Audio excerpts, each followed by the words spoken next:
Okay, it's time to finish off issue 10. There's only, I think there's only a few more games left, so this will probably be a short one tonight.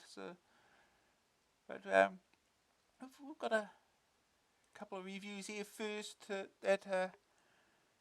This one, Tower City, which we've already played before. Special edition is just an extended version of it. So we don't really need to play it. It's largely the same game. And they sold 1,000,000 too, which is a compilation of games we've already played. So, but we'll read the reviews first. So let's get that done.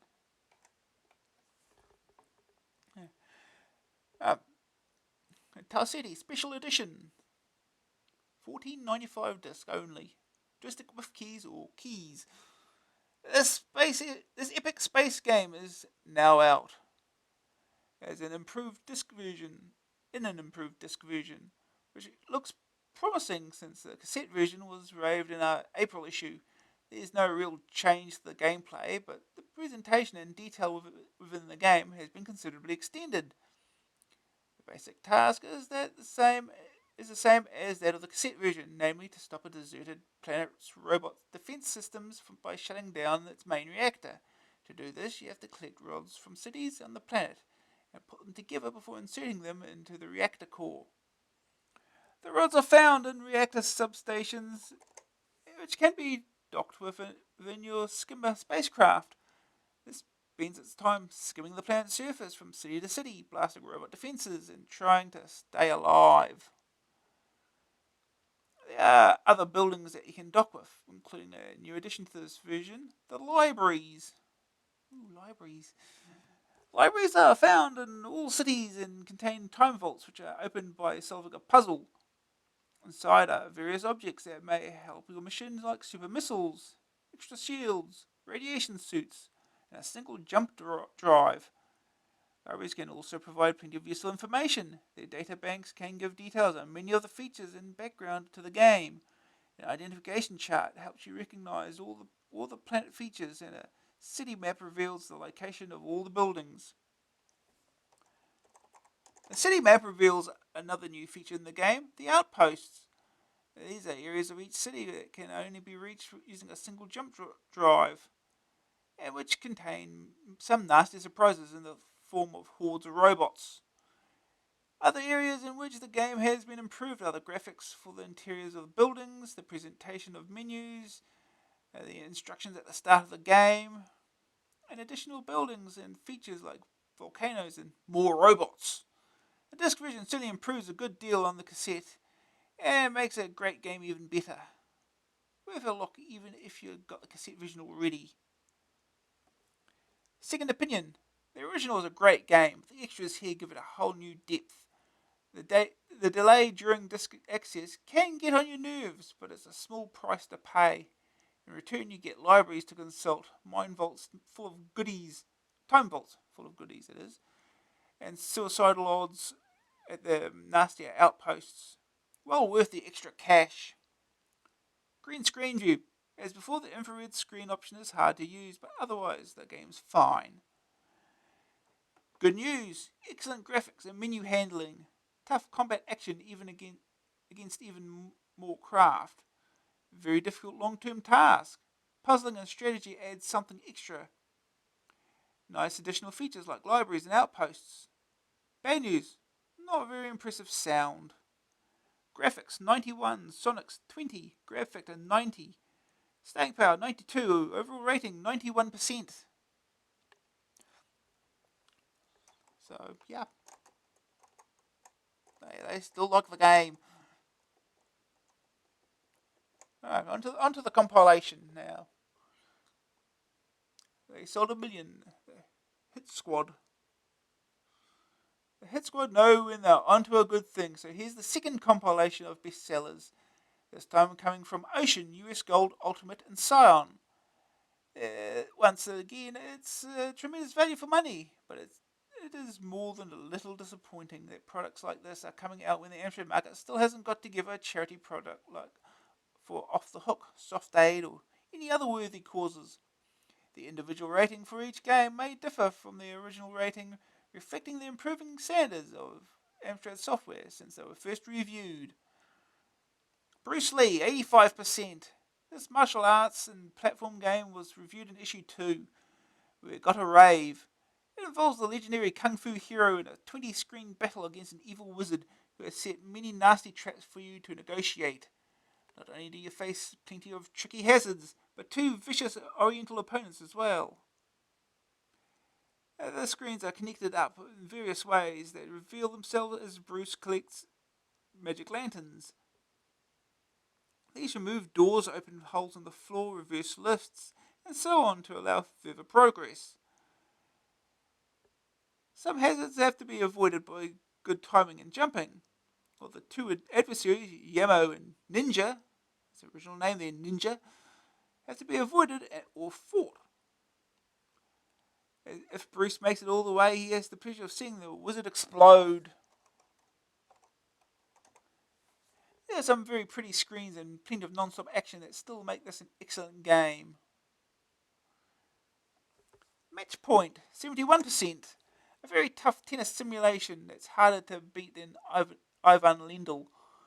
You can play against the computer or a human opponent on a 3D court viewed from one end. The computer plays a very good game, against which you'll need many hours of practice before you can even think of winning. The 2-player game is more fun and more competitive. The graphics are well done, and the players are well animated as they move around the court, but it is a slight disadvantage to be at the far end of the court.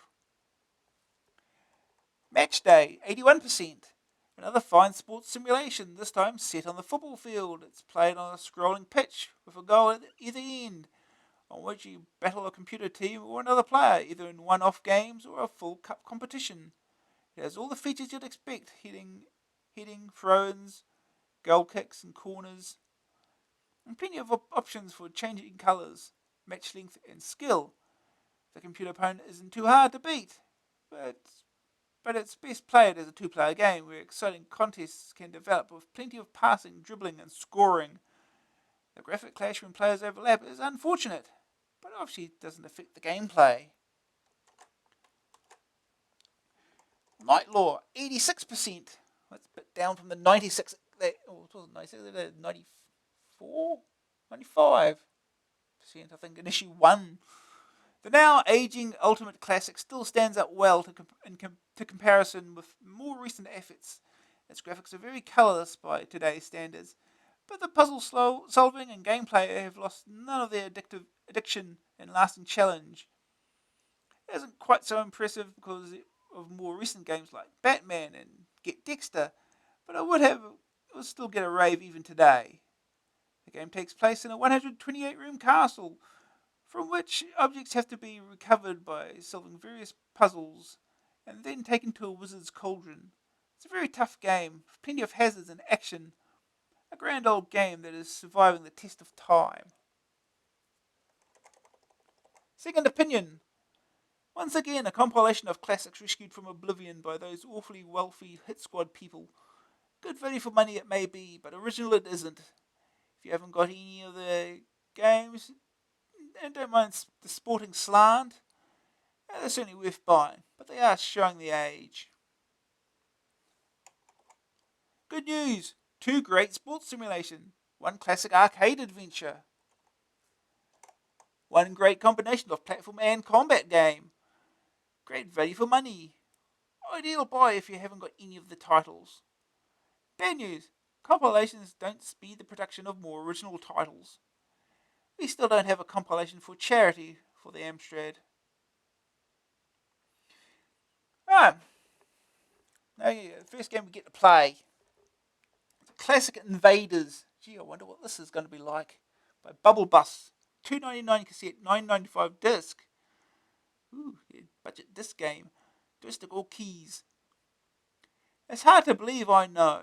Well, this really is a version of the granddaddy of all computer games, Space Invaders. Quite rightly, it's a budget title, but I get the sneaking suspicion that there will be a fair number of people keen to have a go at this old classic.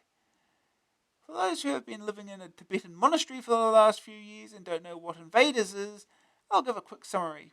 You control a single shot laser base that can be moved left and right at the bottom of the screen. Above you appear a phalanx of aliens who shuttle across the screen, moving down and getting faster every time they hit the edge. Between the two forces are three shields that you can hide under. The aliens shoot at you, and you shoot at the aliens. They always win, but you've got to survive as long as possible.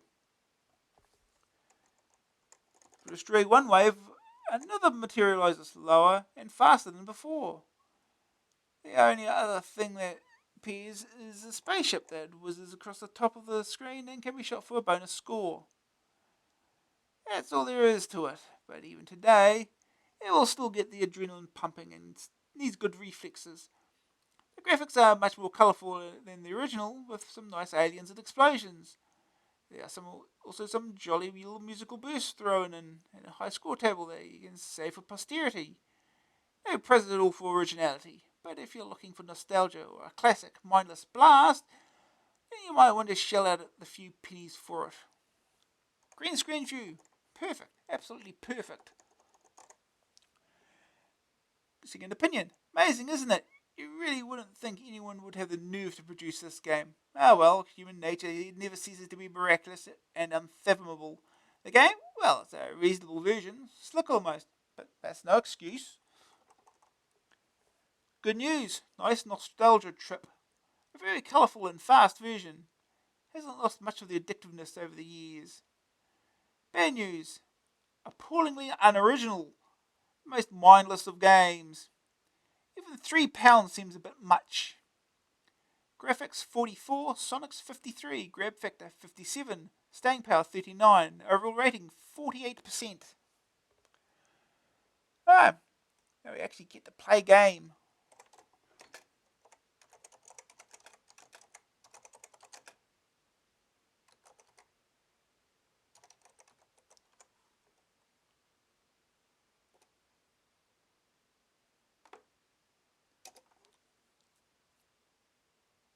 See.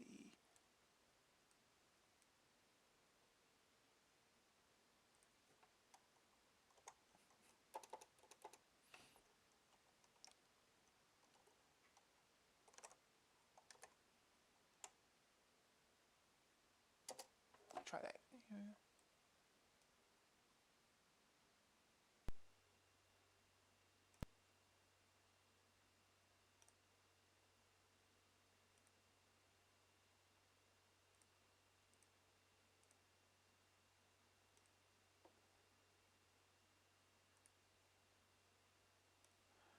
Okay. Off we go. Play some classic Invaders.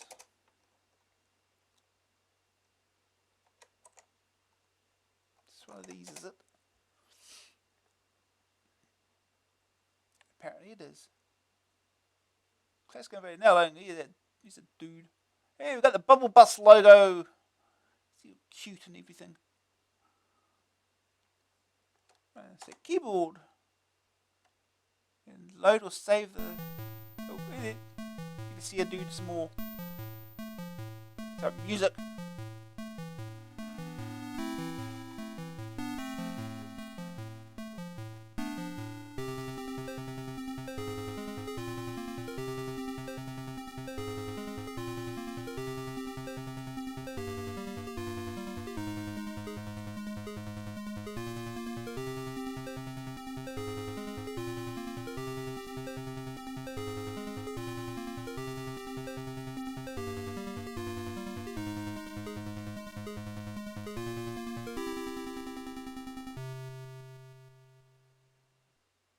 Excellent.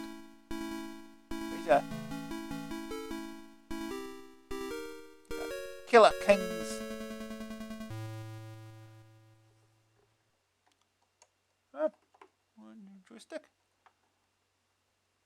Press fire to start. Okay, off we go. Level 1. Aliens approaching.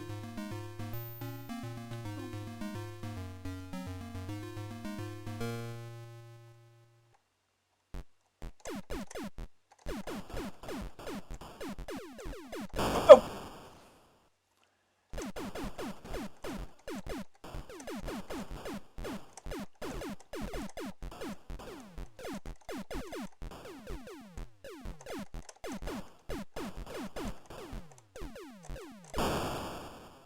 Well, let's see where this is going.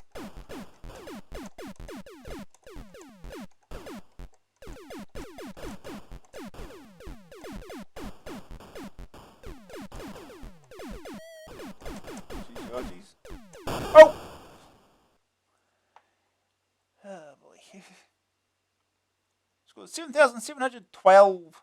Qualify for 4th position on the Killer Kings. Please type your name. No.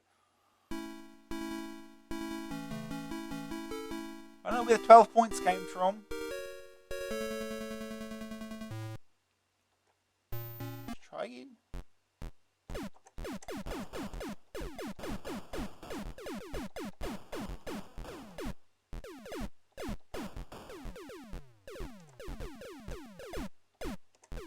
Oh.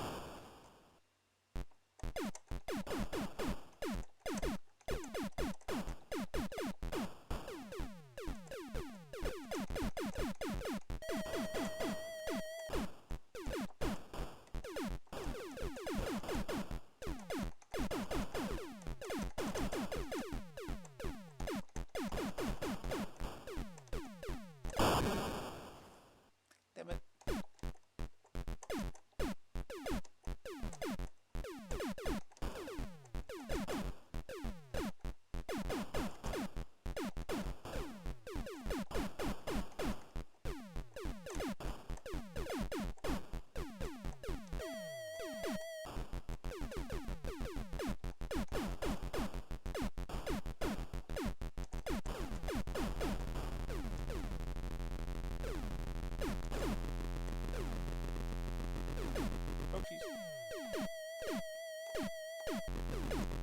Oh!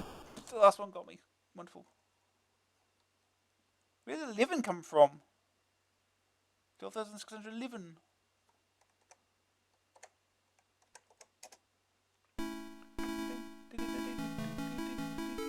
Well, I beat Paul the Genius. Let's try again. Get past one stage.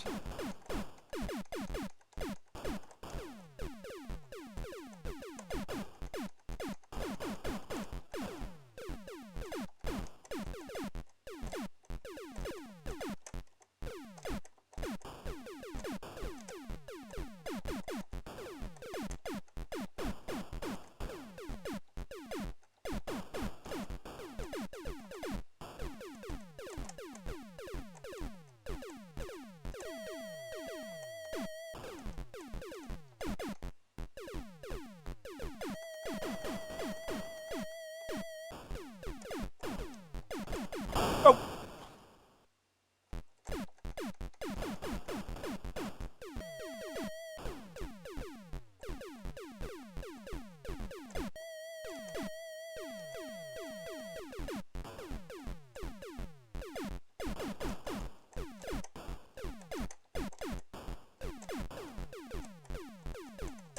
Oh! Game's hard!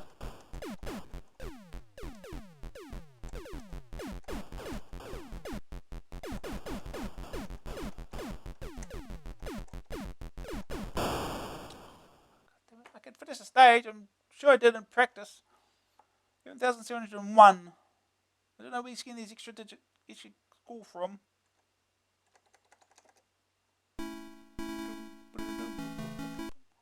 Try it.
Oh, damn it.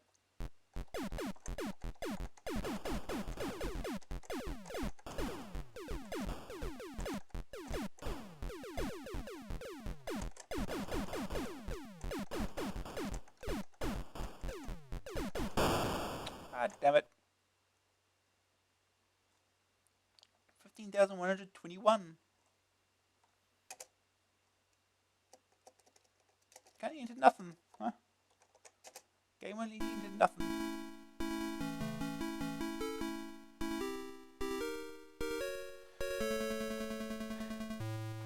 Okay, one more go.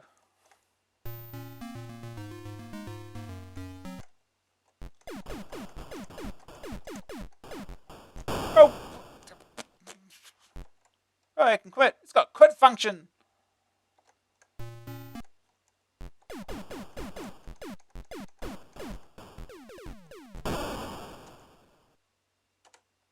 Try it again.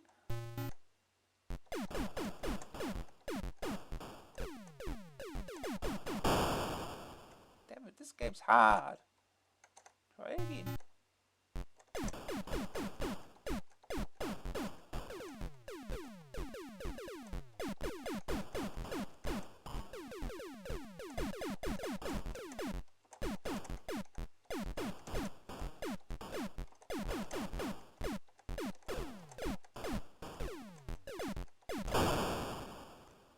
How do you react to this?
Yeah, got stage 3 somehow.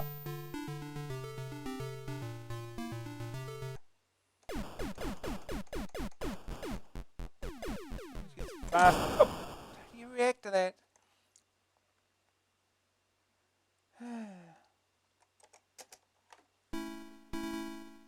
Okay. Well, we get the idea. It's Space Invaders, isn't it? Pretty decent version. It's fun if a bit frustrating. Anyway, we get the idea of the game.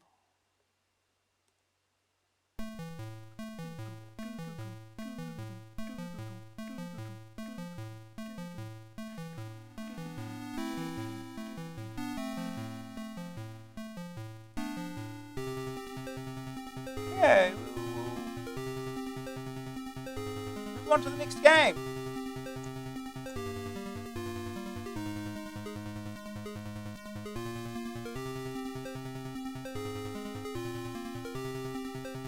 We can shut that off now. Okay, on to the next game. Right, next game is Toadrunner by Ariella Soft. I think it's they're expecting a vision of Frogger. I thought it might have been a vision of Loadrunner, but it's neither apparently. Yeah. Right. $8.95 cassette joystick keys.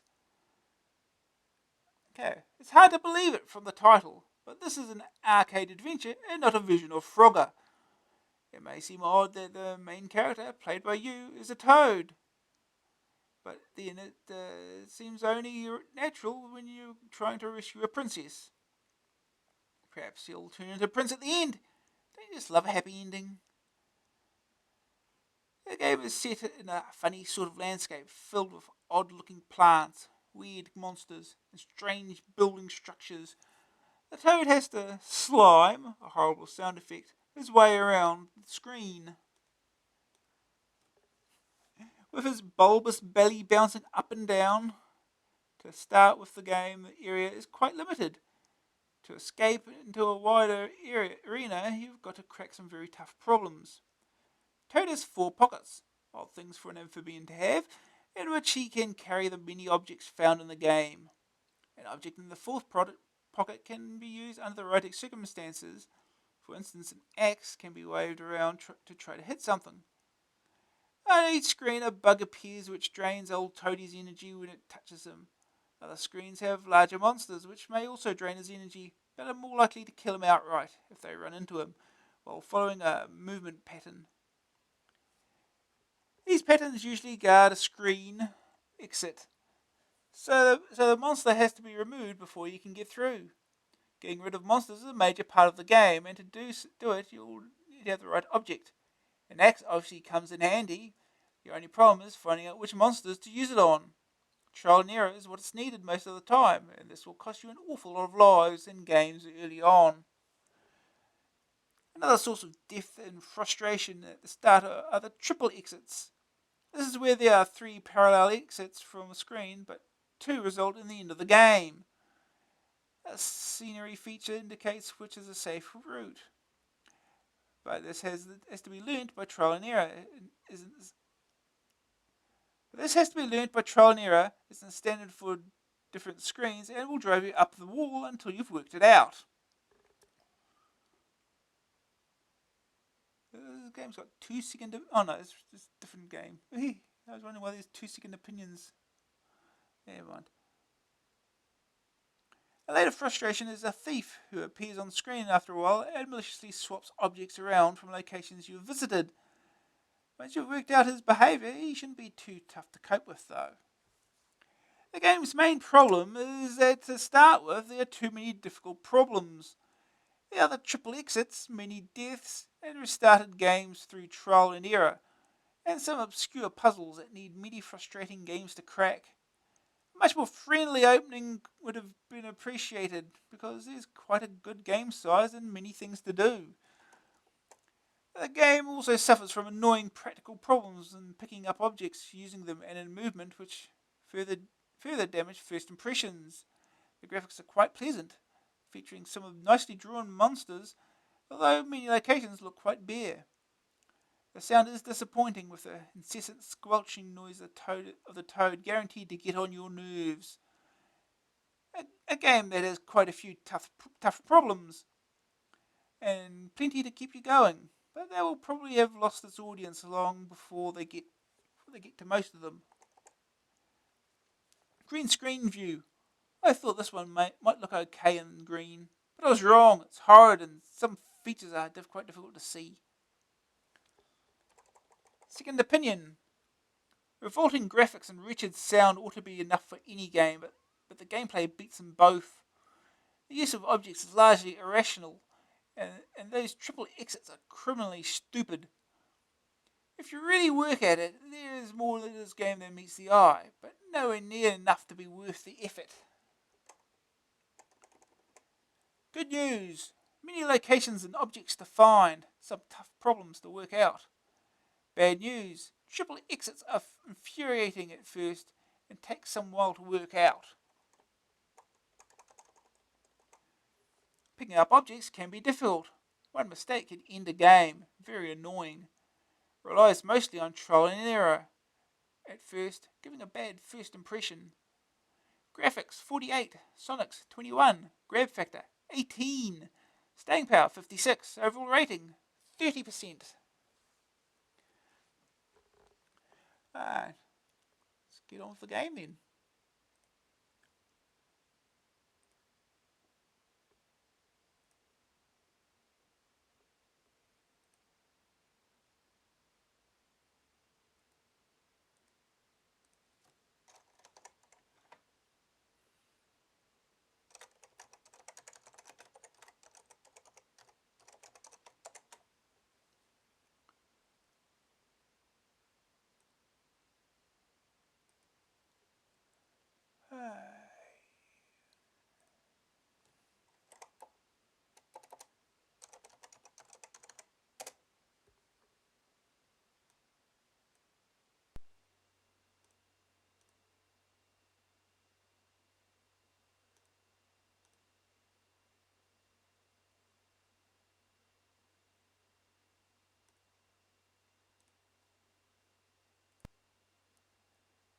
Okay, let's get started.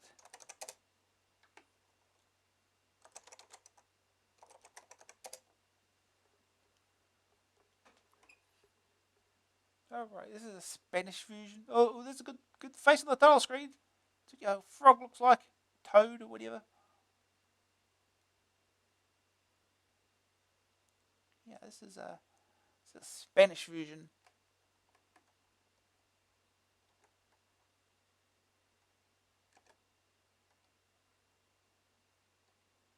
Joystick 0.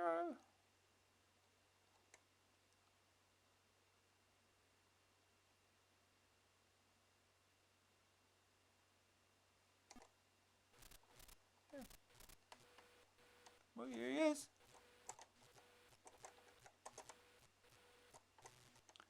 Off we go.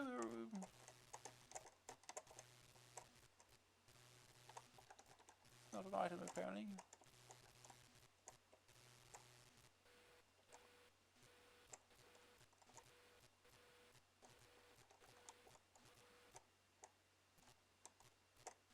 This is one of these triple exits.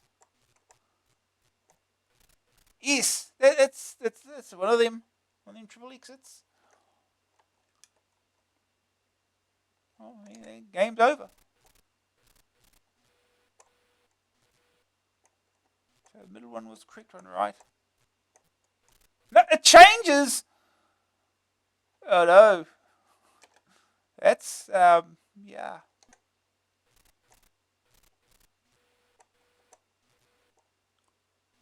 So what's the indication that which one's the right one?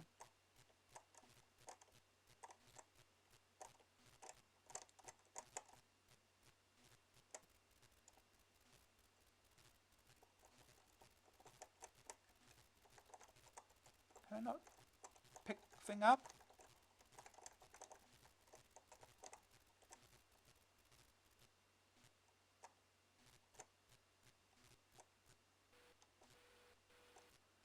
Well,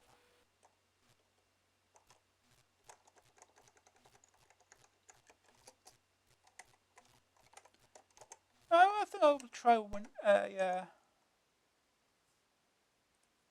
English version. I think I've got an English version here somewhere.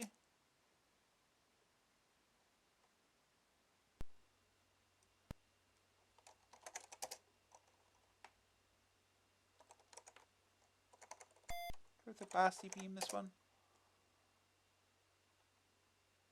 No. Run disk. No. There's nothing on the disk.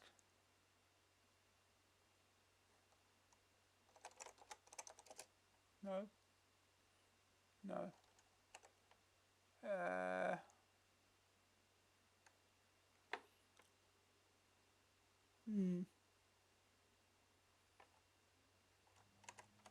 Actually might not be, check software list here.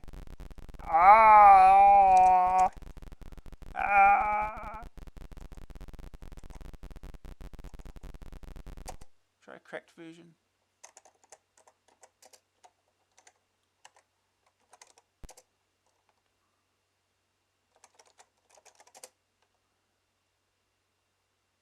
A high performance program from Ariel Soft. There we go.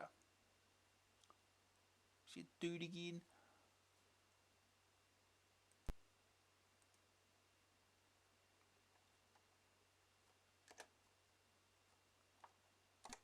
.360 he uses CO. What? Oh, CO's copy. That's what we use. So key 5 to play. Escape and delete to abort.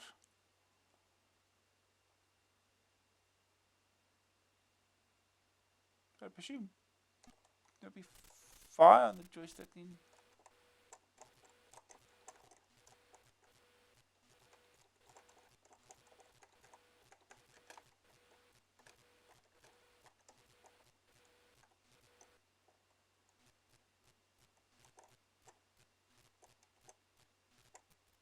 Oh no, this is the same then.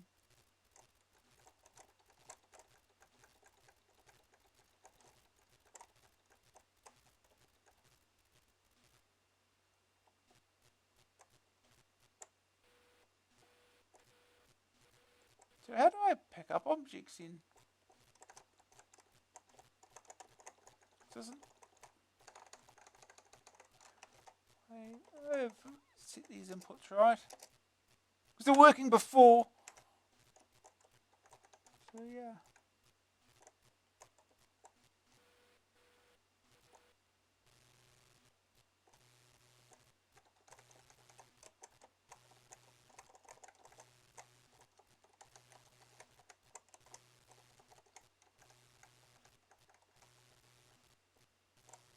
So how do I pick up objects? It's unclear. Got a fire button that seems to do nothing. So it looks like he's got a zip on his back for reasons.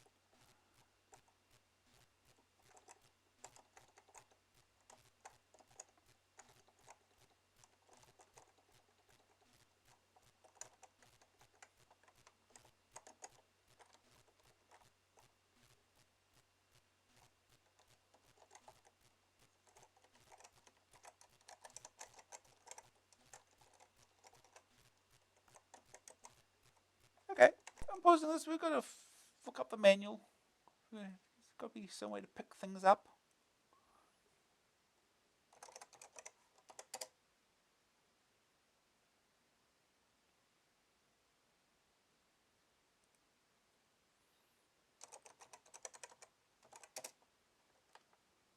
Let's see.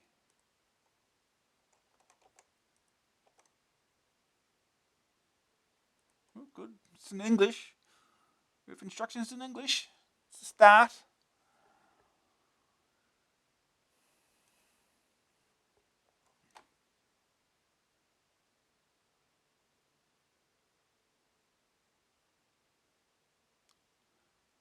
Okay, during the course of the game, you will find certain objects that you may wish to pick up.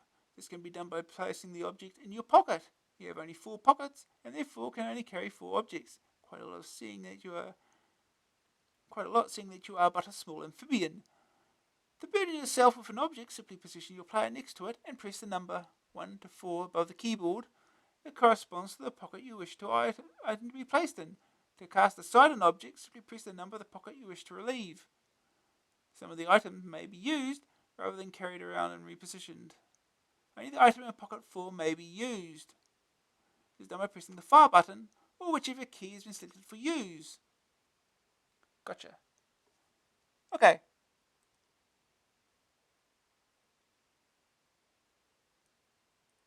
Okay.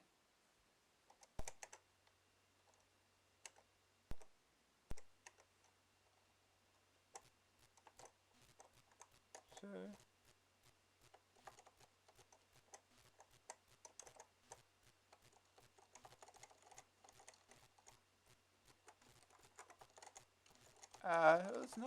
that's not happening. I'm not picking nothing up.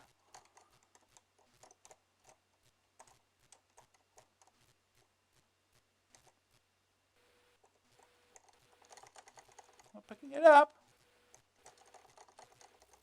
Oh.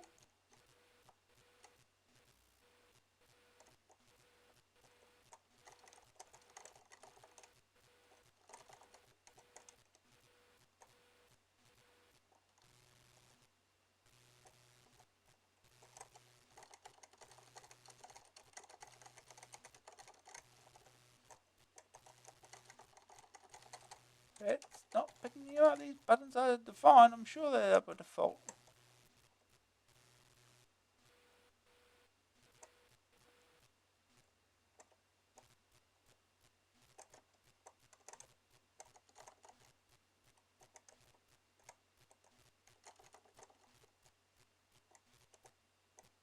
Oh yeah, it does change. Current score 1. Well,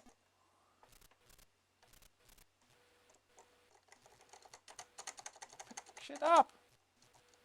Position yourself next to it. Push 1, 2, 3, or 4. Right?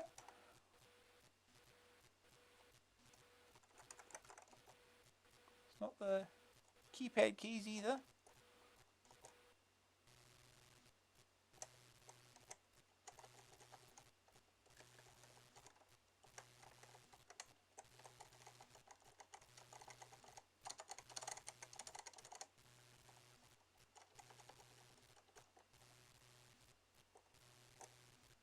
Oh, I don't get what's wrong here.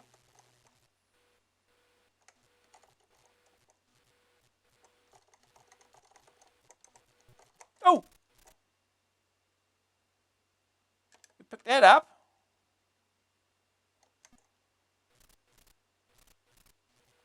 Okay.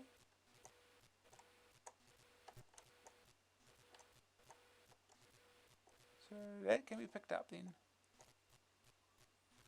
So how do we know which of these is the correct path?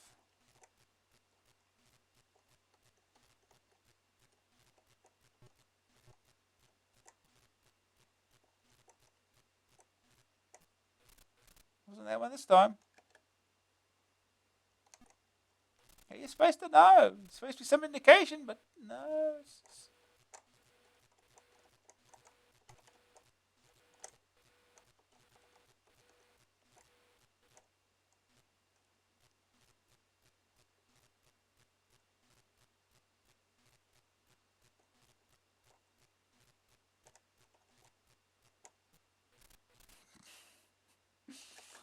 Hey, you're supposed to know. It's not obvious.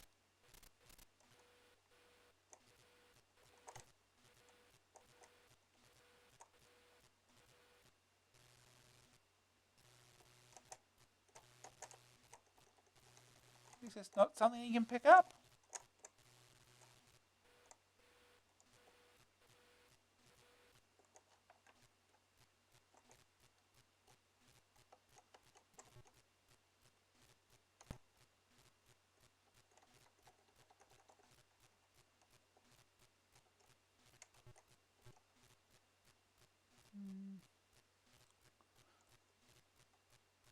So which way do you go? How do you supposed to know? Just die. It's so stupid. We've got one item.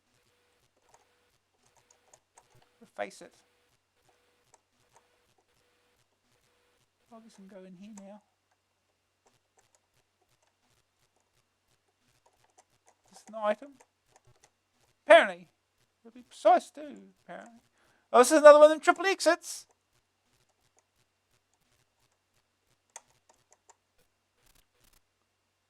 Well. Well, this is stupid.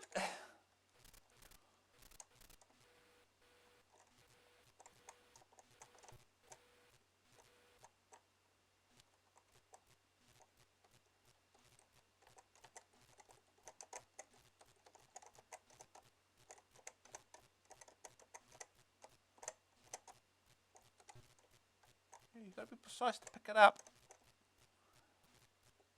Okay, so how do you know which one to go through?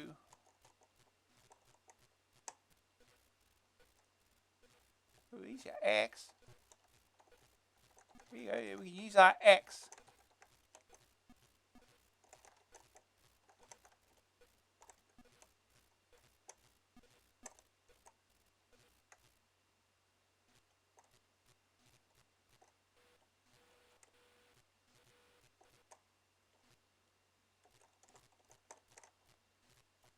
Okay, here we go. You got to position yourself exactly. Can we kill this with the axe? No, we die. Because of course we die.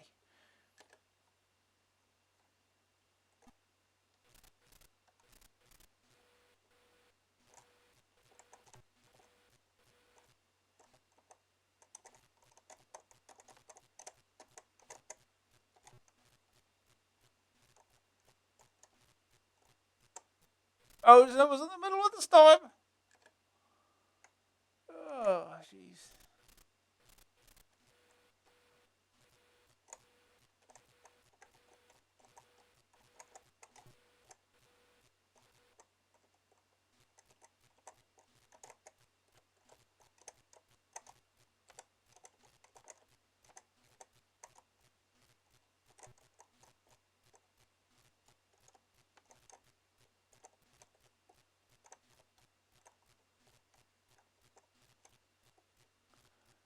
Which one will it be this time? Will it be the bottom one?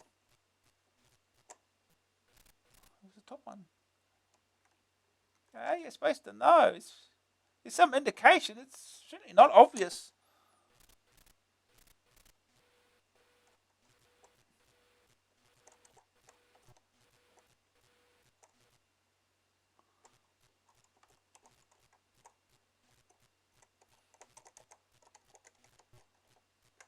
I use this as an item to use. It's not. Which one is it? How do you supposed to know?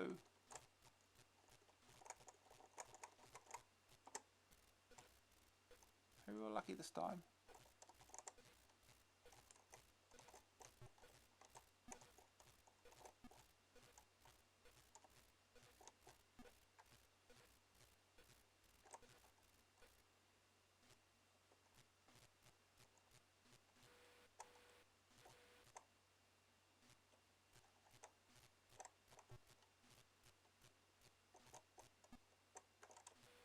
Can I break these barrels with X? It'd be a no. Any of these items?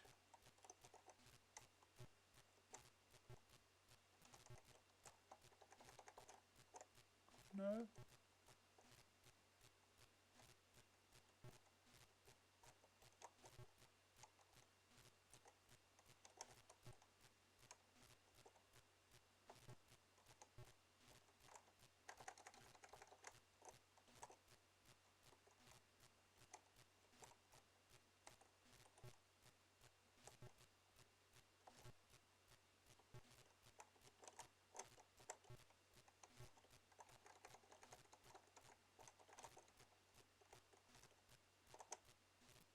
Nope.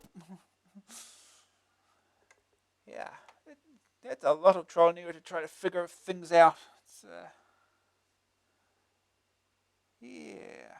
Annoying. Jerk is about right. The game's a jerk. I think we've had enough of this. We're not really getting much further. It'll take a lot of time to try to figure stuff out in this. Let's get on to the next game.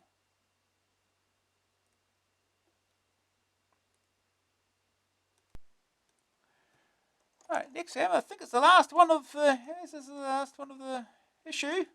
Last game of this issue, just the 3 today. We have Rock and Wrestle. This one I can continue to play for a while. It's certainly. Alright, let's get started here. Rock and Wrestle, Melbourne House, 995 cassette, joystick keys.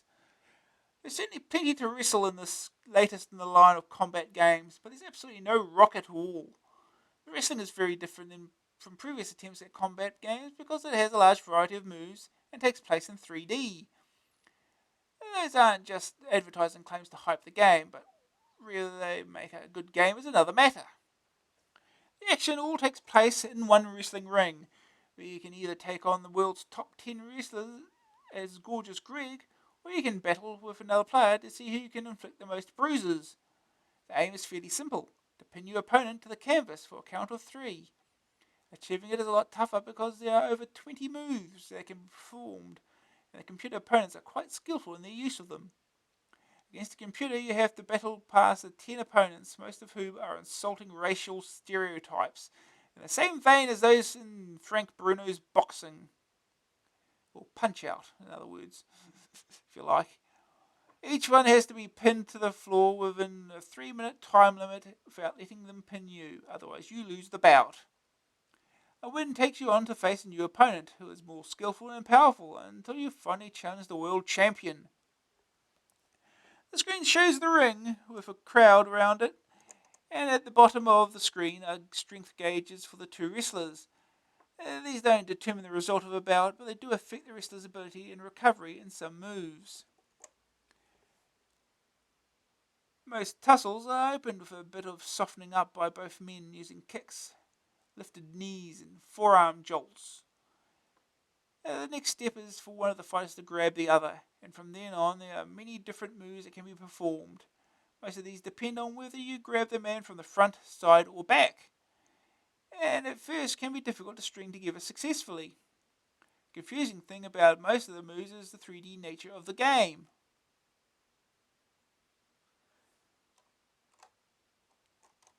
Each move is performed by pushing the joystick or a key in a particular direction. The problem is that the directions change as the wrestler turns around in the ring, and you need to pause in certain circumstances to work out exactly where you need to move the joystick next. Practice brings more familiarity, but you'll need plenty before being fully skilled. When your opponent is on the floor, he can be pinned down. If he has enough strength, he may be able to throw you off.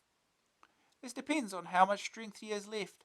Many of the moves may get the man on the floor, but the follow-up is always crucial. There are too many moves for us to tell you about all of them, but amongst the more spectacular are the turnbuckle fly, in which you leap off the ring post, the pole driver, in which you drop your opponent's head first on the canvas,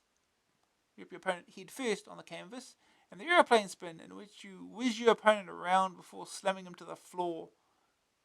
The graphics are very well worked to produce the 3D effect, but it's often difficult to tell exactly what's going on.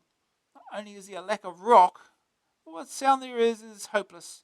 The fight action has a fair bit of depth, with some interesting maneuvers being possible after some practice. These are most fun with the 2-player option though, because the computer opponents can be beaten in a fairly predictable manner. It's certainly a very clever and detailed production, but lacks really gripping gameplay and its excitement. Second opinion: if you find the game confusing at first, don't worry, it isn't just you. This one really takes some practice, and that 3D just makes things worse. Whether it's worth all that effort is another matter. Beat the computer opponents once, and I doubt you'll want to play the game again. Green screen view, perfectly visible, and none of the garish costumes either. Good news: true 3D action in the ring. Large variety of moves, impressive animation for some moves. Bad news: computer opponents are fairly predictable. Virtually no sound at all, never mind any rock. Gameplay may be clever in detail, but it isn't very exciting.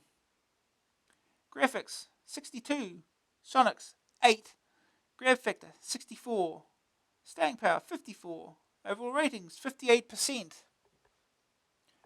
Alright, Bill. Forewarning, I actually have played this game before. It's one of those that I got as a budget game some time ago. Firebird re-released it, and it's a fun enough game. Once you get used to it, it's fairly easy. So, well, anyway, let's get started.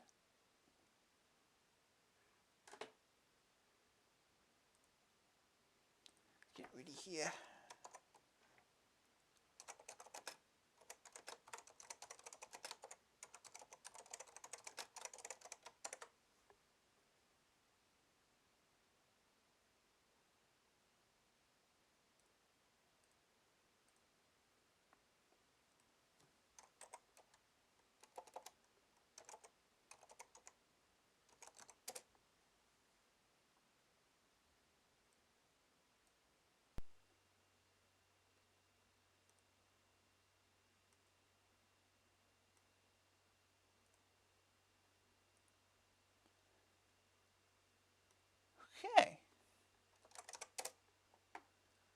started.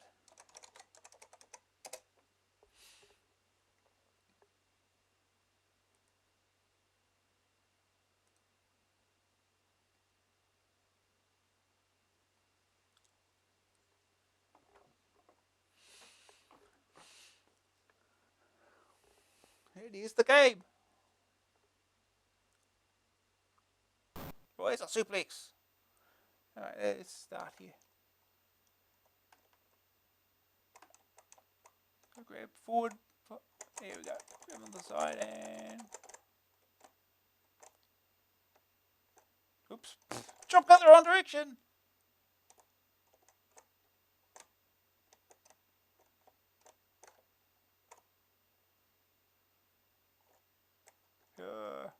Body slam. Hop. Oh, get up there. Oh no, never mind. Don't get up there.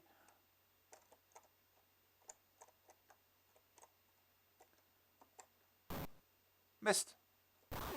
Ow.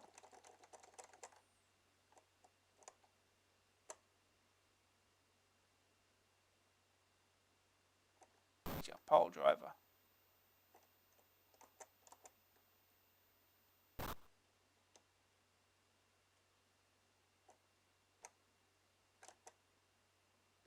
Whee. 1, 2, 3. Yay, we win. It's one down. I think there's 7 opponents. Let's just pole drive him. Oh no, we can't. He's too strong. Oh no, he got me.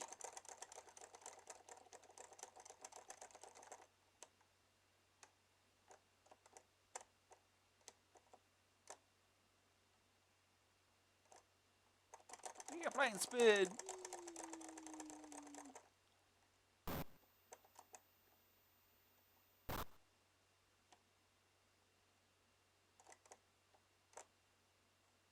Now, can we pole drive him? No.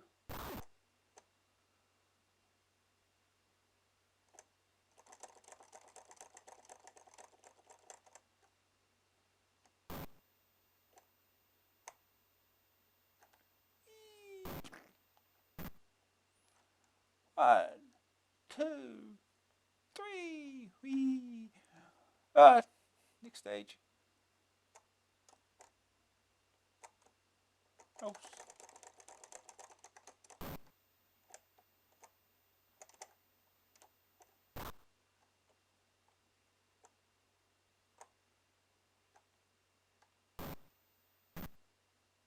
One, 2, 3. Yeah, that was easy. This is a hat. Missed. Ow.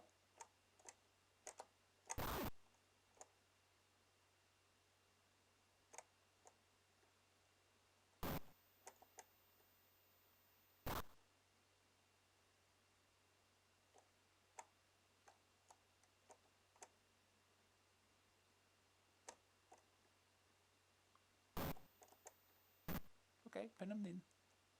2, 3. Woohoo!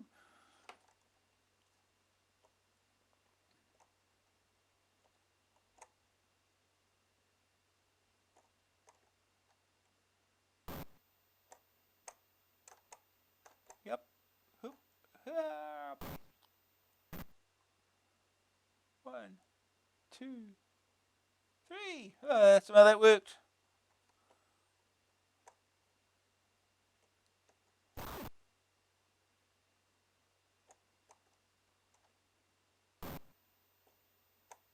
At some point this will stop working, alright? 1, 2. Okay, maybe not. It's 2 moves.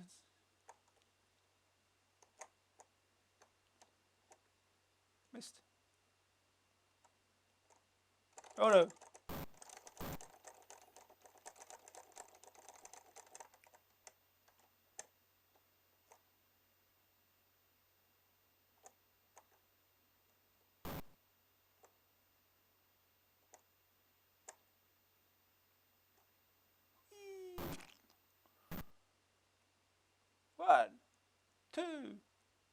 Oh no! Kick out!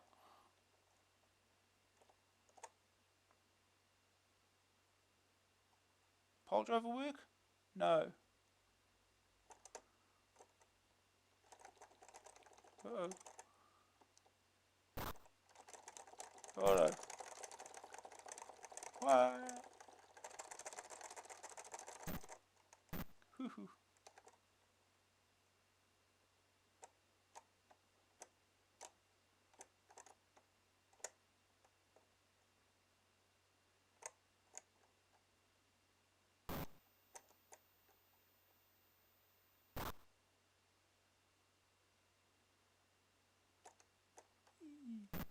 Pin.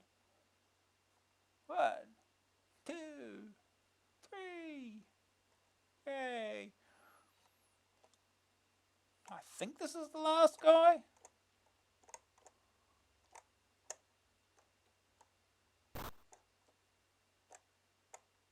But he gets up quick from that. Oh no, you grab me quick.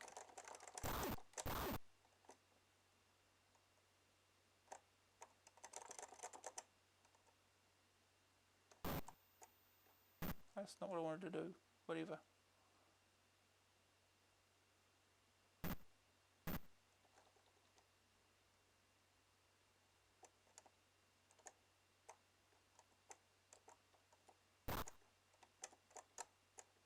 That's all I wanted to do.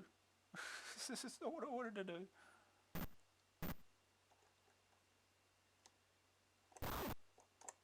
Ow.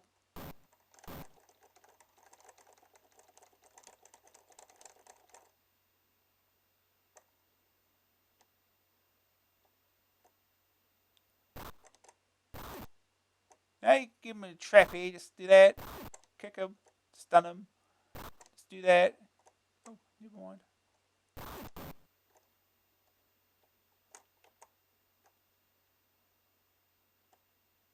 Oh. Oh, we got out of that. Oh, oh.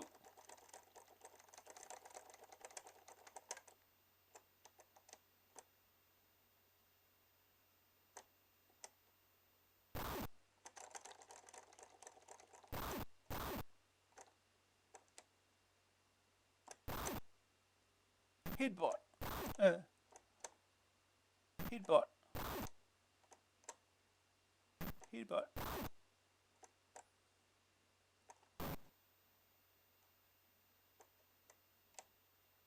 You got up quick from that.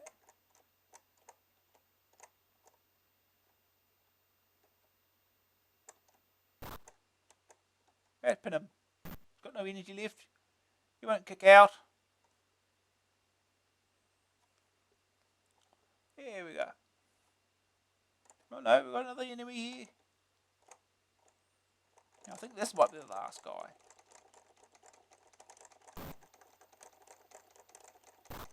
Ow.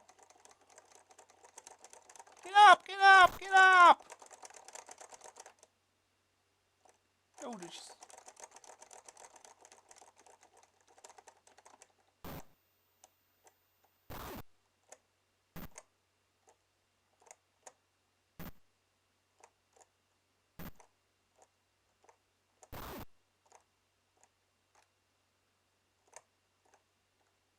Oh no. Uh-oh.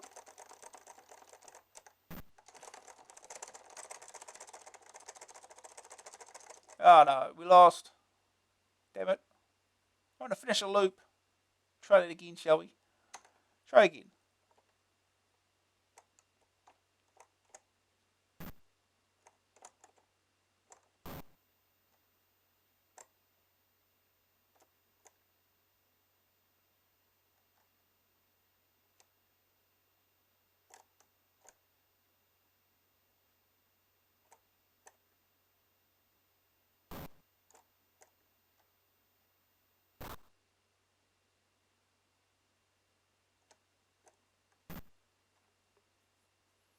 That should do. Yay.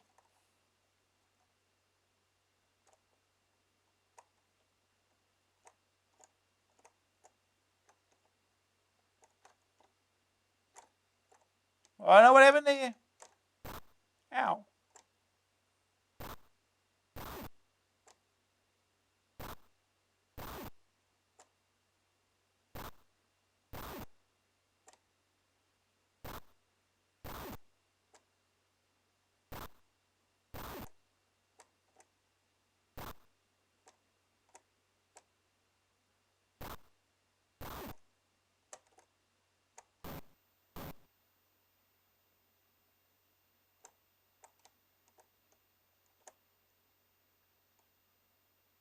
Pole driver.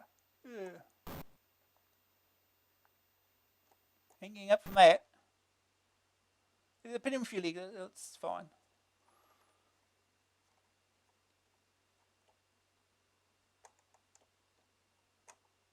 Uh-oh.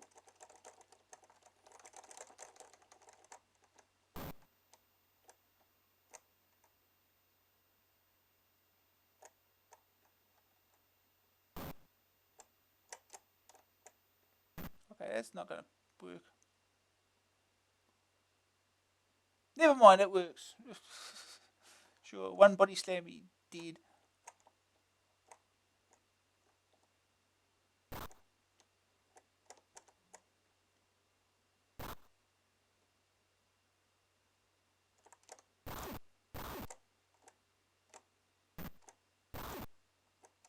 You just headbutt him to death.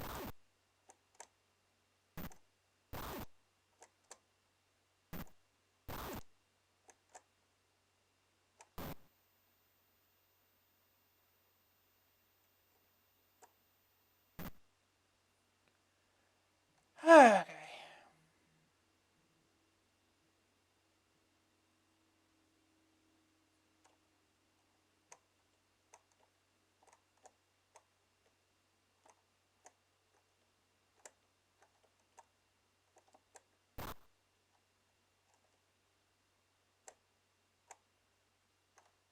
Ah, missed, damn it.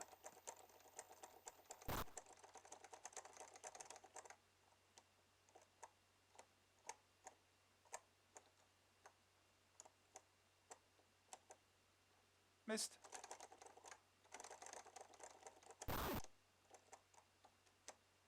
Ah. Oh no, here we go. Spin for a while.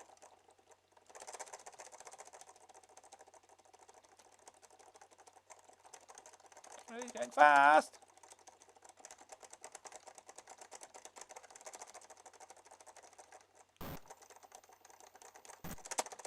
Oh no. Oh boy. I want to finish the loop. Let's try again.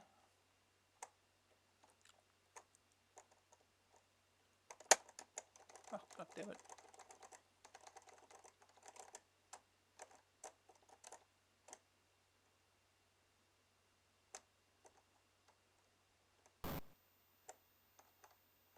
Whatever. It should work. It's only the first guy.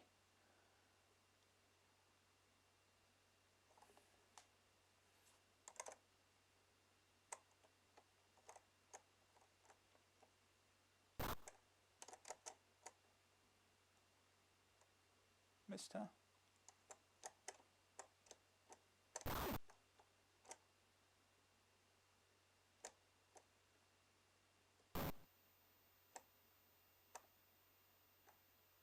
Right up there. Come on.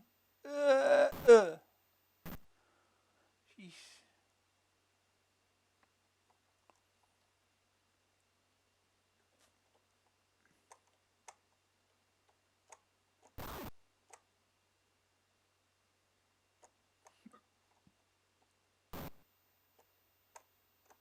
Get up there. And whee.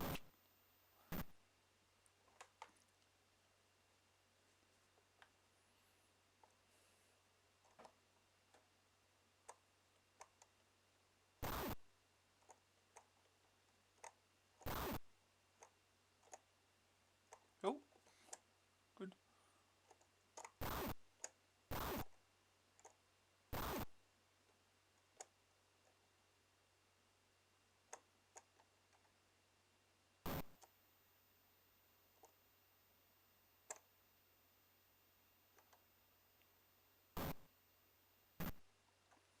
Okay, that should work. Yeah.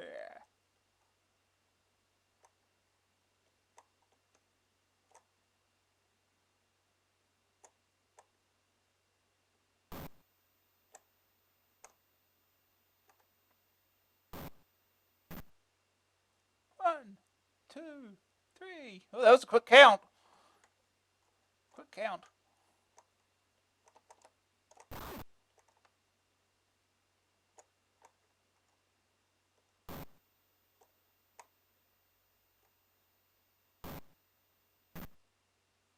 One, two, three.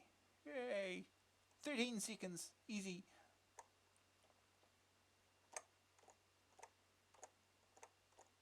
Will you stop that? Oh, that's not going to work.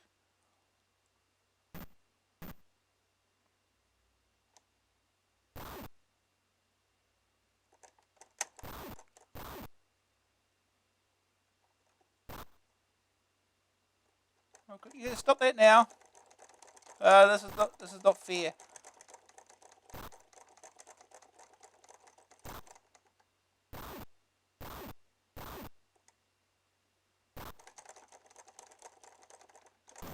Yeah, that's not fair.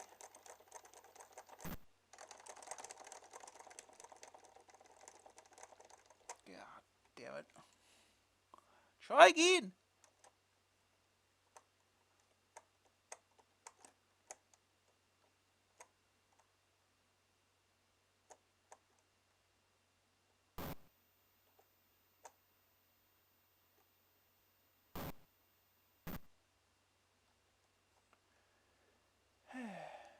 Yay.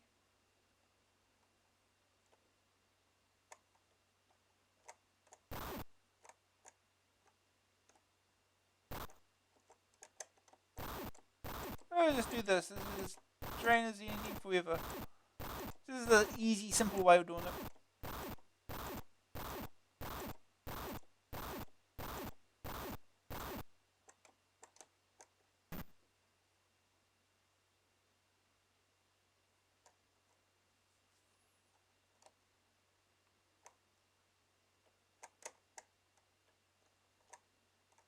Right.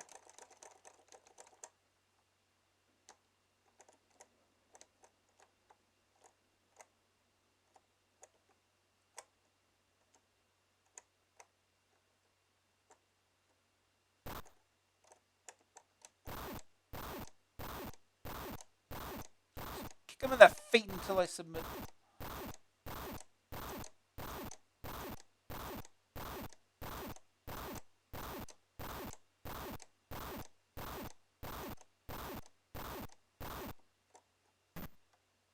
Don't get up from that.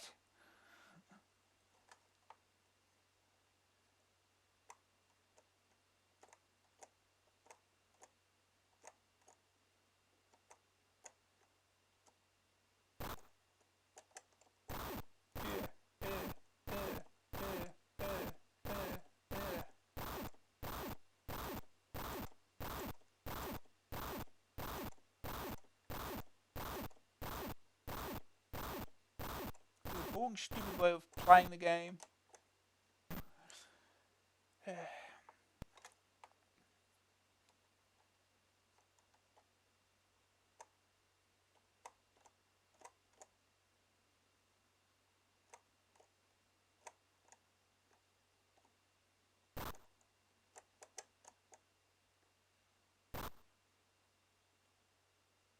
Oh no.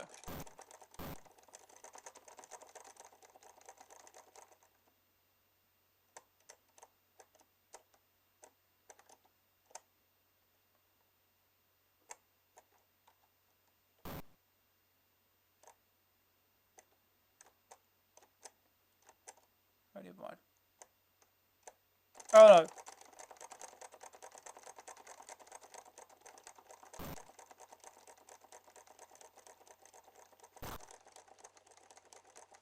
Get up, get up, get up, get up. Come on.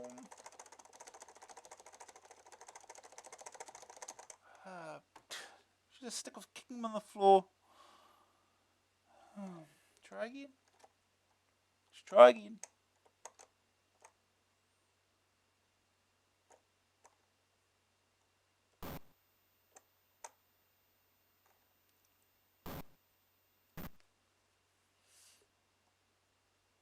Two, three.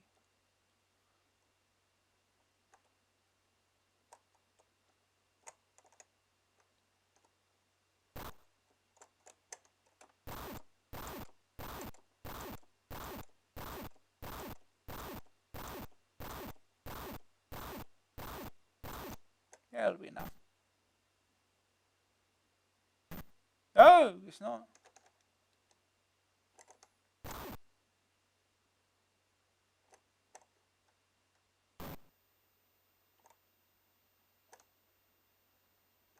Whee.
One, two, three.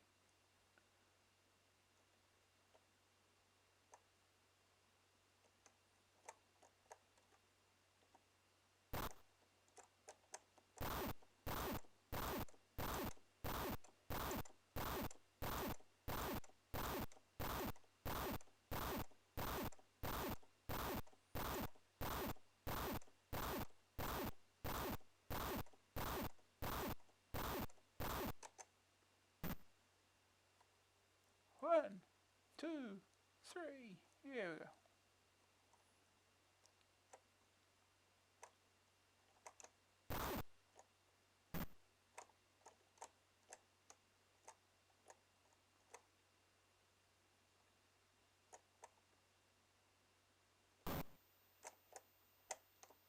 Yeah.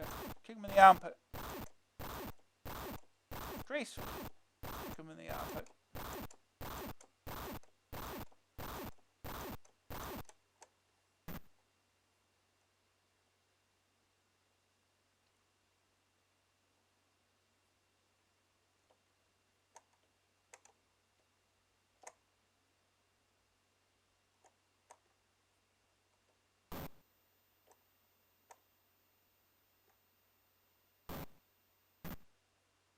One, two. Nope.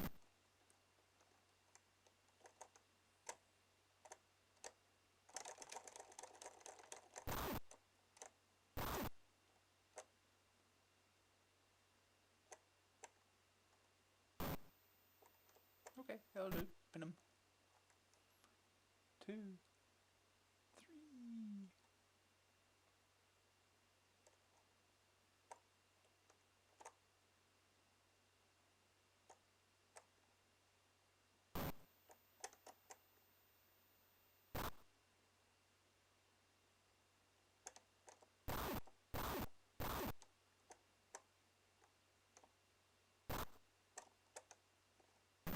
Yeah, that would be enough. Okay, maybe it will be enough. I don't know. What do I know? Oh boy, it's this dude.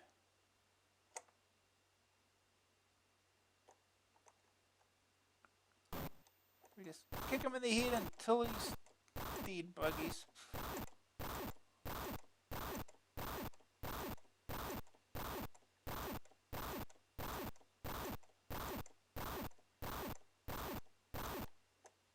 And pin him. You get infinite time for this, dude. You must be the last guy. We win. That's it. Game over. We won. Perfect.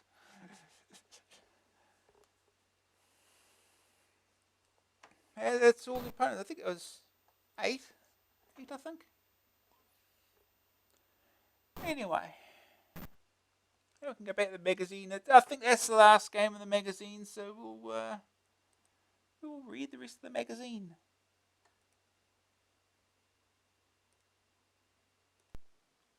Okay. The Voice of the People. Bounder. Brilliant. This is easily the most addictive game I've played in a long while. The gameplay is highly original and the graphics are excellent. If you are even remotely interested in arcade games, buy this. It's well worth the accolade of Master Game. Bob Wade certainly knows a great game when he sees one. The graphics are absolutely brilliant. The tune may even make the top 30. But it's just the sheer addictiveness that makes the game great. It's pure torture, and you just keep coming back for more. Once you start playing, you won't be able to stop. The game is bound to keep you up to the small hours of the morning. Sorry. Rock and Wrestle. This follow-up to Way of the Exploding Fist is a good attempt at a wrestling simulation, but not up to the standards set by programs like Fist and Yeah Kung Fu. Nevertheless, if you enjoy beat-em-ups, it's well worth a look. To start off with, this game is wrongly titled. It should be called Wrestle, because there is no rock. As for the rest of the game, the graphics are alright, the animation is very good. Gameplay is also reasonable, and all it's a good game that lacks some rock. Yeah, there's no rock. Monty on the Run. This is one game where I must disagree with Bob Wade. Of course the music is incredible, but it's just not another platform game. Has Jet Set Willy got teleporters, a jetpack, and a C5? I don't think so. I suspect Bob didn't get very far into the game. In short, this game is fantastic. The first thing that hits you about this game is the phenomenal music by Rob Hubbard. Will it be bettered? Apart from the gameplay the gameplay is also excellent. I can't see why AA didn't like it. Commando. After playing this on a Spectrum, I was in no way disappointed with this version. It has good graphics, great scrolling, great music, and very tough gameplay that makes this a must for every shoot 'em up fan. My only groan is frustration. You can lose all your lives in just one spot. Overall, a great game. This is a good rendition of the arcade game with good scrolling, graphics, gameplay, and sound. The worst thing about it is that when you run across the runway, the game loses a lot of speed. Overall, it's an excellent shoot 'em up. Forget Rambo, forget Who Dares Wins 2 by Commando is absolutely brilliant. The graphics are far superior to any other game of this kind, and puts them to shame. Oh, it's not that good. Your character is a real mean piece of work who prides his ability in murdering hordes of enemy scum. He is well equipped for the job with a mean gun and grenades too. The sound is wonderful with a really atmospheric tune. The game is exceptionally tough as your man seems to be taking on the whole of Europe. But he's more than man enough to cope with it and return a glorious hero. I still prefer Who Dares Wins 2. Winter Games. This is most definitely the best sports simulation to grace the Amstrad screen. The events are all brilliant and require skill rather than severe waggling. The backdrop scenery is good enough to go on a postcard, and the actual animation is brilliant too. For those who fancy themselves as Torval and Dean as skating, those who prefer the dangerous sports have ski jumping, hot dog, and bobsled. Well, for those who just want to get naked, there's speed skating and the killer biathlon. My only moan is that the cassette loading is annoying, so do yourself a favour and steal a disc drive and treat yourself to a great game. Starquake. Get this game. It has fabulous music and sound effects, amazing graphics and great gameplay. It's very addictive and well worth £8.95.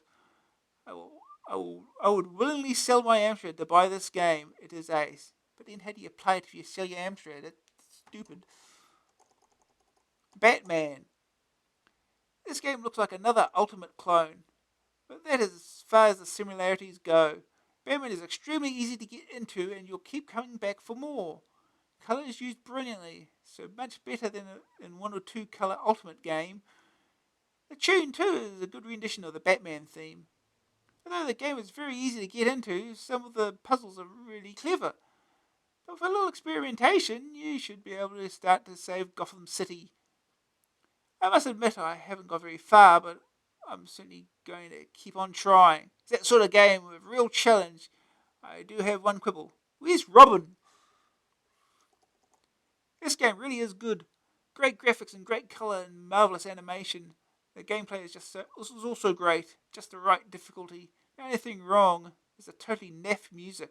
Actually doesn't seem to be able to write music, e.g. Nomad, Rambo, and now Batman.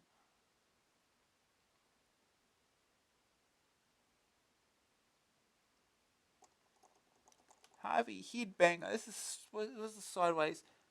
Your alcoholic imagination could win you. This is competition. Oh, God. Yeah. That's a dude. Apparently drunk, of course, just like the game. Here's Meltdown again. Now on the Amstrad and Commodore 64 128. Doom Dark's Revenge.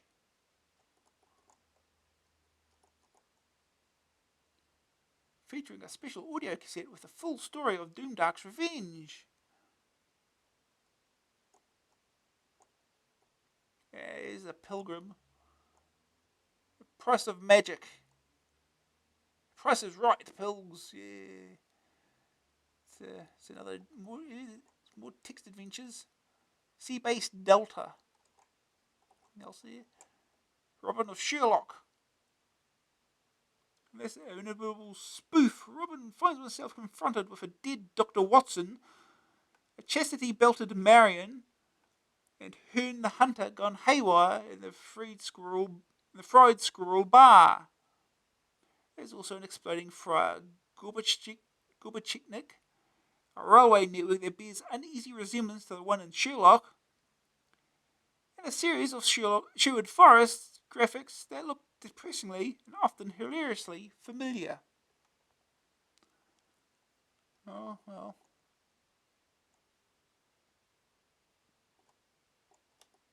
And a very big cave adventure.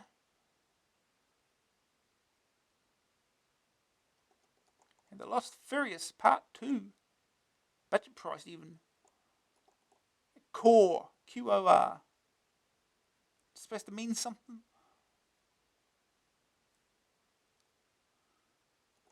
Now the ratings. Well, Core does not have any. It was a C note.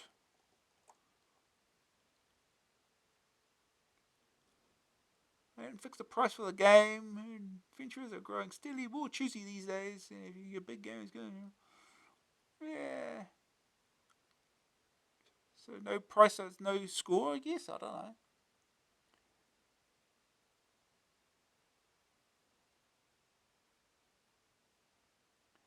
At its worst, the very big cave adventure is so bad it's funny, and at its best, it's hysterical. It's certainly worth every penny at £7.95. The graphics are excellent, and the text descriptions are almost up to the standard of the original. I'll leave you with this brief extract from the beginning of the game, where the bull won't let you pass. Are you still there? Roars the bull, guarding the gully. No, you reply. Whereupon he lets you through because, you see, he's Gully Bull. Oh. Okay, yeah. Price of Magic, 88%. Robin of Sherlock, 77%. Sea-Based Delta, 85%. The Very Big Cave Adventure, 76%. The Planets, 59%. We haven't seen the planets yet, have we? Is that down here? No.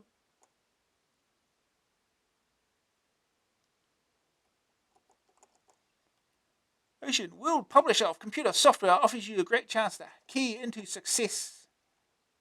With tremendous opportunities for first-class programmers in the fields of software development, program translation, games design. We now urgently require products for autumn-winter 986. Ooh. Completed programs also wanted for Spectrum, Amstrad, Commodore 64, Commodore 16, Atari, BBC, and Electron. cash or royalty payments, immediate decision. Contact us today.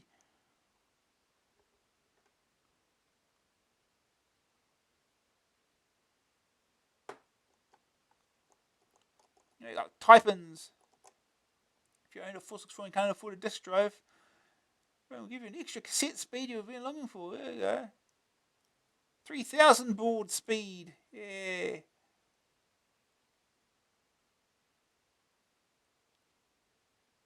It will last until you switch off, reset, or use the speed write command.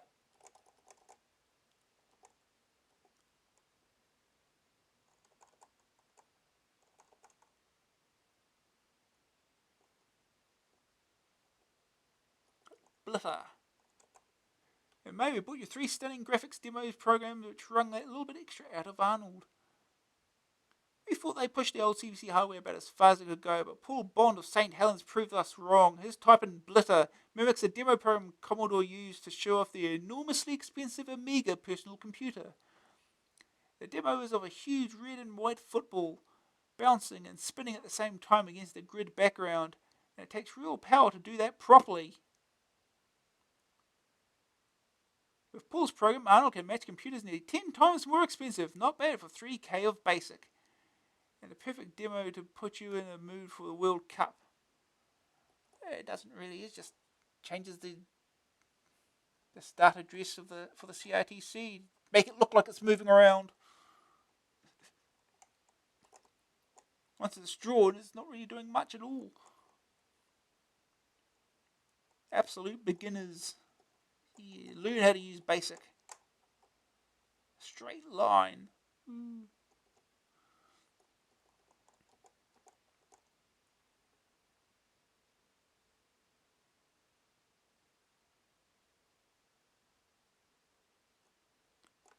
All competitions. High scores. Let's see if there's any more fake high scores. Someone's scoring 89,280 on I assume that's space malfunction. Level 55.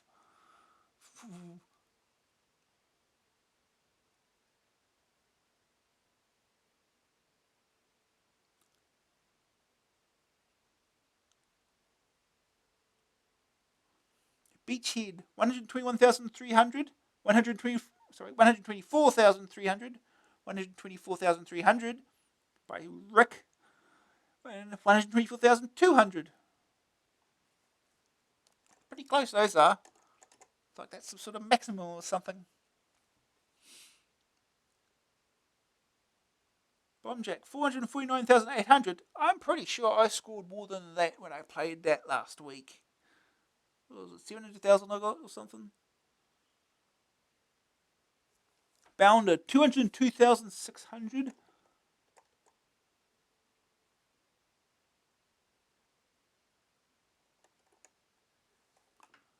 Galactic Plague 645,900. Someone's playing that far too much. Frankie Goes to Hollywood 95%, 88,900.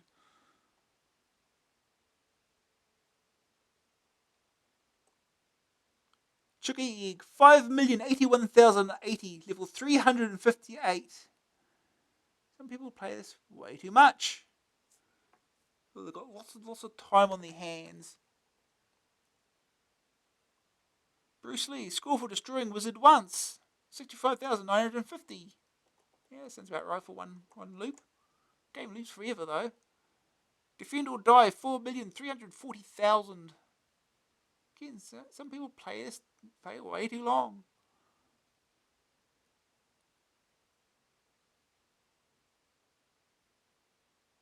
$37,547 on Ghouls.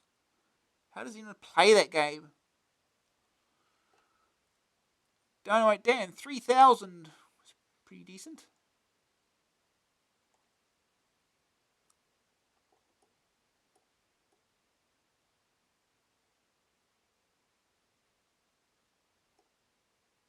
Got another page of these.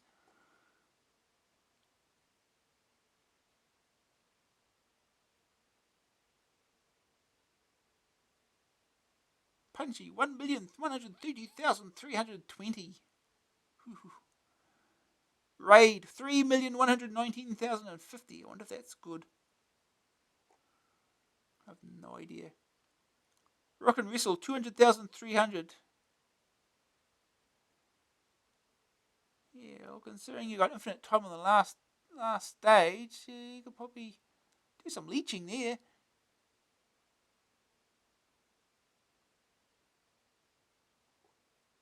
Minder, 35,095 pounds. It's a fair amount. Saberwolf, 739,465. Some people aren't even trying to finish the game. They're just wandering around, killing everything. That's how you get that score. Obviously not dying, but it's it'll take a while too. It's probably at least 7-8 hours to get that score. Hoodies wins 368,980. That's a lot of loops. Zorro, 999,990. Okay.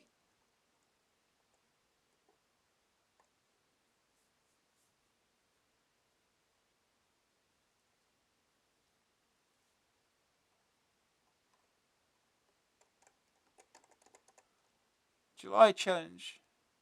15,860 on Thing on a Spring.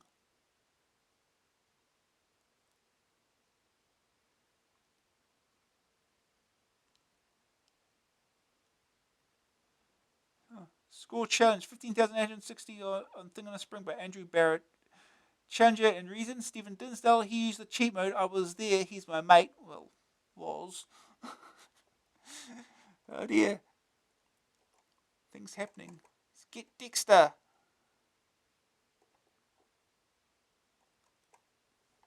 Okay, you can bounce on the beds. This looks good. And don't forget, when jumping or falling, you can control your direction. This means you can choose a landing point. Don't bounce on them too much though, as they will eventually break, making them unusable and losing you 10% energy. If you drop a bottle of wine in front of the punk, he will keep walking at it. This happens with a nurse if you drop the flowers in front of her, and with some blue monsters if you drop the magnet.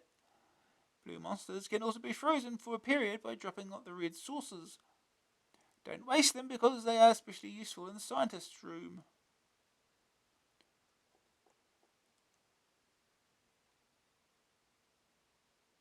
The final room where things usually drop on your head is a tough one, but with the code and some directional thought, you'll work it out. A poke for Rambo. A poke for Reckless Roger. Tips for Tombstone. To mend the stairs, get the piece of stairway from the library. To get past the rats, get the stool from the lounge and drop it under the kitchen table. Jump on table to get cheese. Take the now baited rat trap to beware the rats. The key in the bedroom allows you to exit the castle. The cross in the study kills the witch in Rising Concern, allowing you to get the balloon. Take the balloon to the bathroom, where you will float up to get the grey key.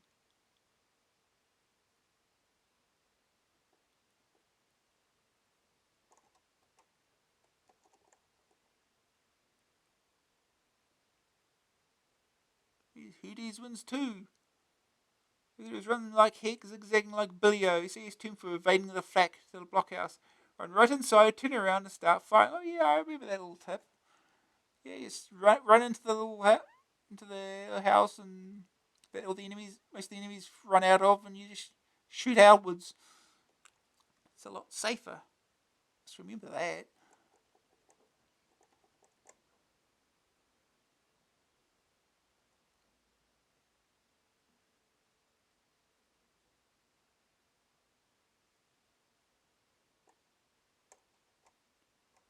More ads.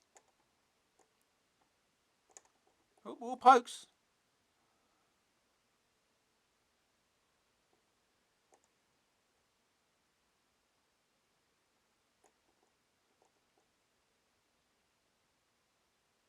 gaff of the month last month was on the highway encounter poke. Okay. For those of you who have been trying to enter the Covenant poke from issue 4 on our cover cassette, I've got some bad news. It doesn't work. It did work with the original version of the game, but not with the one we gave away. If anyone has got a poke for our version, I'd be delighted to see it. Yeah. Well, we got a map. Sideways again. What is this? Fairlight. A map of Fairlight. Third floor. These are wizards.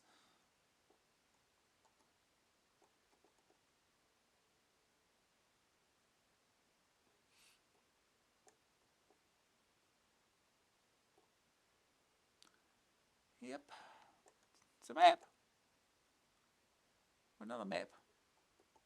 Oh, that's right. This is last V8. The last part of the last V8.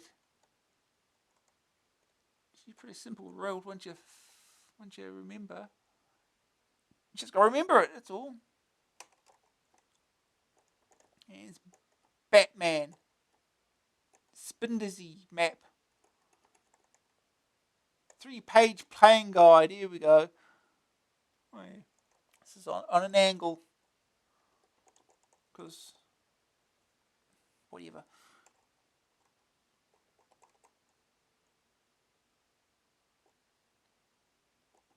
Starting out, due to the immense size of the task ahead, the programmer has kindly split the game into 4 different sections. The beginner section is for discovering how the controls handle, while the rest is the real game. I find that the bottom part of the map is easiest, relatively anyway, mainly because it guides you around most of the route, and most duels are easy to get at. After this, I tackle the section to the left, and to the left of the start room. Some of this is easy, but others verge on the impossible. Finally, you should try your hand at the large top section where even if sections look impossible to get to, you should try to approach them from another side.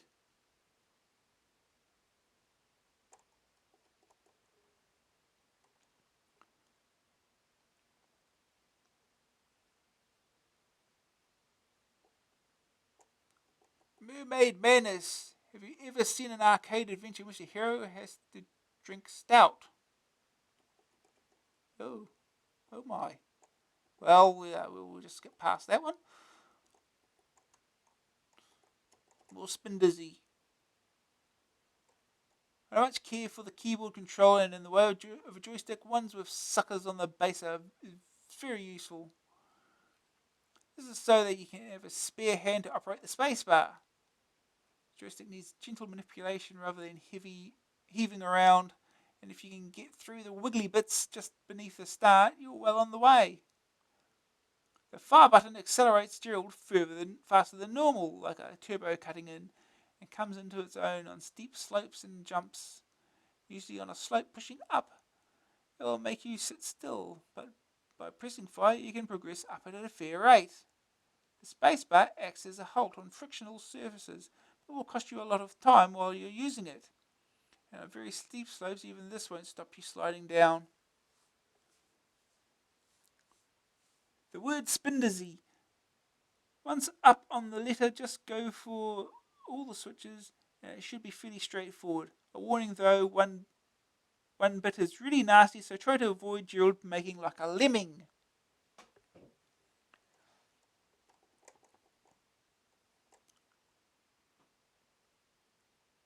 Well, all you ever wanted to know about Spindizzy.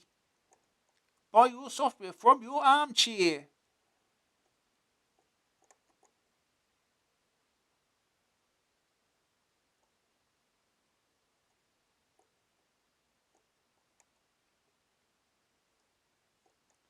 You can order any available software.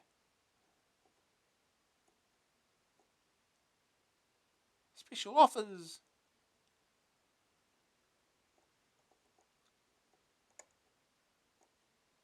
He's Batman again.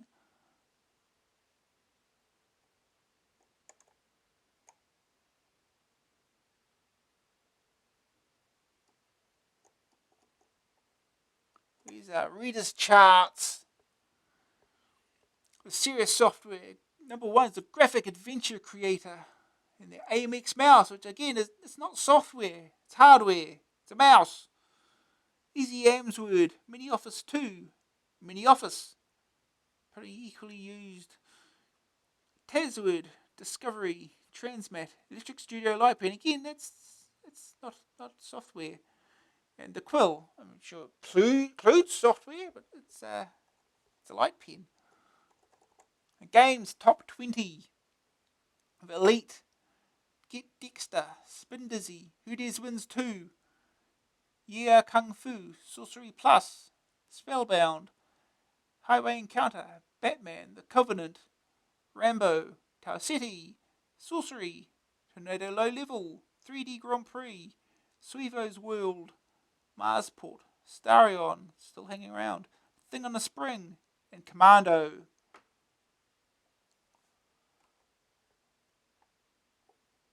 You're all in one action form. For your high schools, stick in your fake high schools there.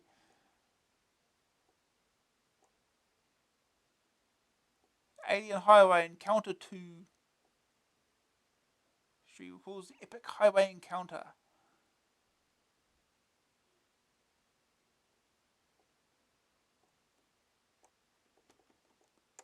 Free widgets. Okay. Free widgets. The Thing.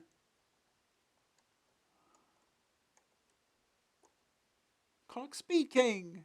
Hey, I have one of those somewhere. Great new game from Bubble Bus. Starquake. Now on Amstrad and Commodore 64. By Stephen Crow, author of Wizard's Lair. Spectrum 48K.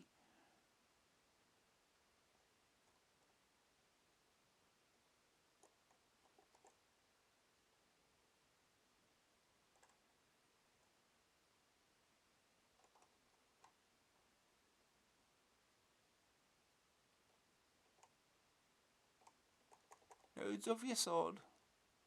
Space Dude. Just you in a car named Kit. Oh, yes. Get ready for that.